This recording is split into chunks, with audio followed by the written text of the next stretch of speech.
یہ اسی کہانی کا کچھ حصہ ہے جس کا ذکر میں نے آپ سے پچھلے ویڈیو میں کیا تھا۔ اگر وہ نہیں دیکھی تو برائے مہربانی پہلے وہ دیکھیے۔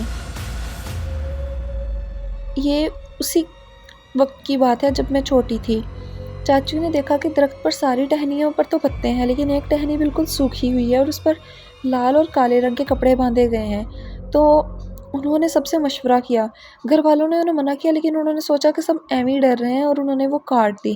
جس دن سے انہوں نے وہ ٹہنی کاٹی اس دن سے ان کے درمیان اور چچی جان کے درمیان بہت زیادہ جھگڑے ہونا شروع ہو گئے اور چچی کی طبیعت بھی خراب رہنا شروع ہو گئی۔ چچی کی 6 منتھ پریگننسی تھی اور بچہ بالکل ہیلدی تھا لیکن ان کا پھر بھی مس کیریج ہو گیا۔ چاچو کی بھی مینٹل ہیلتھ بہت زیادہ خراب ہونے لگی اور فائنینشیلی۔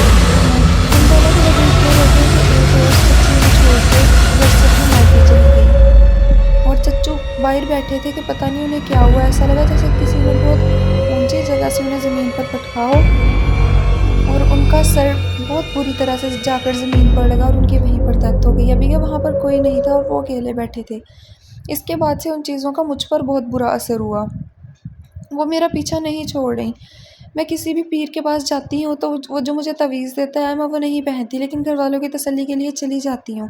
میں اس چیز کو شرک تصور کرتی ہوں لیکن میں ان کے پاس نہیں جانا چاہتی لیکن مجھے سمجھ نہیں آتا میں کیا کروں۔ جب میں نماز یا قرآن پاک کی تلاوت کرنے کی کوشش کرتی ہوں وہ چیزیں مجھے روکتی ہیں اور اب تو میری طبیعت اتنی خراب رہنے لگی ہے کہ میں اپنے بستر سے خود اٹھ بھی نہیں پاتی ہوں۔ میں رات میں سوتی ہوں میری رضائی کے اوپر موتی لگے ہیں، ایسے کہ کوئی میری رضائی کے اوپر ہاتھ پھیرے تو صاف محسوس ہوتا ہے۔ وہ چیزیں رات کو میری رضائی کے اوپر ناخن مارتی ہیں، ان کے ہاتھ مجھے واضح طور پر محسوس ہو رہے ہوتے ہیں۔ وہ مجھے تنگ کرتی ہیں جب بھی میں اللہ تعالیٰ کو کوئی کلام پڑھنے کی کوشش کروں۔ میں جو کھانا کھاتی ہوں مجھے اس کھانے میں سے بہت گندی بدبو محسوس ہوتی ہوں۔ گھر والوں کو کہتی ہوں تو کہتے ہیں کہ تم نخرے کرتی ہو لیکن مجھے سچ میں اس میں سے گندی بدبو محسوس ہوتی ہے۔